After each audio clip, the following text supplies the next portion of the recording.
Laisse-toi emporter dans ce huis clos étouffant. Une panne d'ascenseur, un inconnu et une passion qui dévore tout.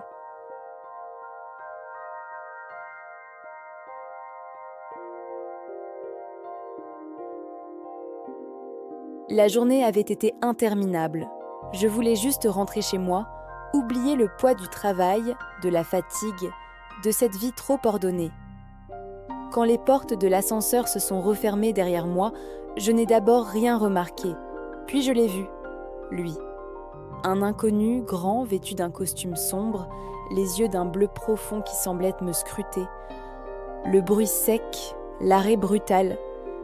Et nous étions seuls, suspendus entre deux étages. Le silence était lourd, presque insupportable. Je sentais son regard glisser sur moi, chaque seconde plus brûlant. Ma respiration se faisait courte, mes doigts jouaient nerveusement avec la sangle de mon sac. Un parfum discret flottait dans l'air, mélange de cuir et de musc qui m'enveloppait malgré moi. Je savais que je ne devrais pas y céder, mais mon corps réagissait déjà, prisonnier de ce huis clos étouffant. Un léger soubresaut nous a projetés l'un contre l'autre. Mes mains se sont posées contre son torse pour retrouver l'équilibre. Ses doigts ont frôlé ma taille, son souffle s'est approché du mien. Nos lèvres, si proches, trop proches. Mais au dernier instant, la lumière du plafonnier a clignoté violemment, nous rappelant à la réalité. Je me suis reculée, le cœur a affolé, honteuse et frustrée. Le silence reprit, plus pesant encore. Je n'arrivais pas à croiser ses yeux sans sentir une décharge électrique traverser mon corps. Je le sentais plus proche, sans qu'il bouge. L'espace semblait rétrécir, me poussant contre les parois froides de l'ascenseur. Chaque seconde était un supplice. Je voulais fuir, mais je désirais rester. Quand ses lèvres ont enfin trouvé les miennes, je n'ai pas résisté.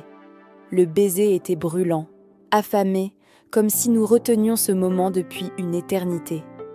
Ses mains se sont glissées dans mes cheveux, m'attirant contre lui, tandis que mon corps se collait au sien avec une urgence insatiable.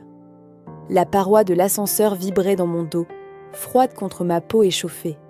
Ses doigts ont parcouru mes cuisses, remontant sous ma jupe, déclenchant des frissons incontrôlables. Chaque caresse me faisait gémir plus fort, mes jambes tremblaient sous son emprise. Il est entré en moi d'un mouvement ferme, puissant, et je me suis accrochée à lui comme à une bouée. Chaque poussée résonnait dans mon ventre. Chaque gémissement se perdait dans l'air confiné. J'étais ivre, piégée, consumée par ce désir interdit, incapable de penser à autre chose qu'à lui, qu'à nous. Puis, dans un silence soudain, l'ascenseur a repris sa course. Nous nous sommes regardés haletants, les vêtements froissés, les lèvres encore brûlantes. Les portes se sont ouvertes. Mais je n'ai ressenti ni honte, ni peur.